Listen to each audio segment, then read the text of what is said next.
حضرت داتا علی حجویری اپنے شیخ کے حکم پر افغانستان سے یہاں لاہور میں آئے 431 ہجری میں، اور جب آپ یہاں آئے تو یہاں ہندو مذہب زیادہ تھا، تو حضرت داتا علی حجویری رحمۃ اللہ علیہ نے آ کر کے ان ہندوؤں کو تبلیغ کی، اور ان کی تبلیغ کی تاثیر سے لاکھوں لوگوں نے کلمہ توحید پڑھا۔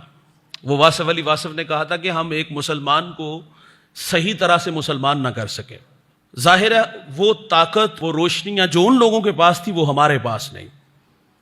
ان کے پاس بڑی دولت تو اخلاص کی تھی نا۔ شہاب الدین سہروردی فرماتے مبلغ وہ ہوتا ہے، دائی وہ ہوتا ہے، صوفی وہ ہوتا ہے، ولی وہ ہوتا ہے جس کی زبان سے لفظ ادا ہو، دل سراپہ کشکول بن کے اللہ کی دہلیز پہ کھڑا ہو جائے کہ یا اللہ اس کو ہدایت کی راہیں عطا فرما دے۔ تو یہ علی حجویری اور اس طرح جتنے اولیاء گزرے ہیں ان کے پاس بڑی دولت اخلاص کی تھی۔ بھائی جان آپ پڑھ لیجئے اپنے اتباء کو، حکماء کو، مبلغین کو، ان کا کام کیا ہوتا تھا؟ وہ دعا دیتے تھے، رات کو مصلی بچھاتے تھے، وہ تبلیغ کرتے تھے، رات کو مصلی بچھاتے تھے کہ یا اللہ دوا دے آئے ہیں، شفا تو نے دینی ہے، اے اللہ تیرا اور تیرے محبوب کا نغمہ چھیڑائے ہیں، دلوں میں اثر بنا کے اللہ تو نے اتارنا ہے۔ وہ راتوں کو اٹھ کے جو اللہ کی مخلوق کے لیے دعائیں مانگتے تھے نا، وہ دراصل لوگوں کو راستہ دیتی تھی۔ تو داتا علی حجویری رحمت اللہ علیہ لاہور آئے، اور یہاں آ کر کے آپ نے سب سے پہلا کام کیا کیا؟ مسجد اور مدرسہ بنایا۔ فرمایا نا جس نے تیتر کے گھونسلے کے برابر، تیتر کا گھونسلہ کتنا ہوتا ہے؟ آدھی اینٹ کے برابر ہوتا ہے۔ فرمایا جس نے مسجد میں تعاون کیا اس کے لیے جنت میں ایک خوبصورت محل کی بشارت ہے۔ تو داتا علی حجویری نے لاہور میں آتے ہوئے، جہاں آج آپ کا مزار ہے، یہاں راوی کا کنارہ تھا، یہاں آ کے ڈیرا جمایا، اور یہاں آ کے آپ نے مسجد بنائی، مدرسہ بنایا۔ اور میں معذرت سے کہوں گا آج علماء اور علم کے دشمن لوگ وہ ہیں جنہوں نے بظاہر جو ہے وہ لبادہ اڑا ہوا ہے صوفیہ والا، اور وہ در حقیقت وہ ہوتے راہزن ہیں۔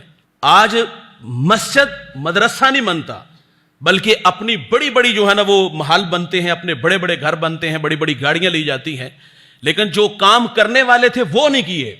ہمارے اسلاف نے تو آ کے اللہ کے گھر آباد کیے، ہمارے اسلاف نے آ کے مدارس کو آباد کیا، لیکن آج اپنے محل بنائے، اپنی گاڑیاں بنائی، آج اپنے بنگلے بنائے۔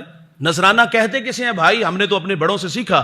آپ فرماتے ہیں نذرانہ یہ ہے امیروں سے لو اور ایسے غریب خوددار تلاش کرو جو اپنی عزت نفس کو مجروح نہیں ہونے دیتے، کسی کے آگے ہاتھ پھیلانا تو ہی نے جستجو جانتے ہوں، یہ نذرانہ تھا۔ لیکن انہوں نے کیا کیا؟ امیروں سے بھی لیا، غریبوں سے بھی لیا، بیواؤں سے بھی لیا، یتیموں سے بھی لیا، اور اپنے گھر اور اپنے بنگلے اور اپنی کوٹھیاں بنائی۔ تو ہمارے جو بڑے تھے بھائی انہوں نے تو نذرانے غریبوں میں بانٹے نا۔ داتا علی حجویری نے لاہور میں آ کے سب سے پہلا کام کیا کیا تھا؟ آپ نے اللہ کا گھر تعمیر کیا، آپ نے آ کر کے مدرسہ بنایا، لوگوں نے وہاں علم حاصل کیا، لوگوں نے وہاں آ کے سجدے کیے۔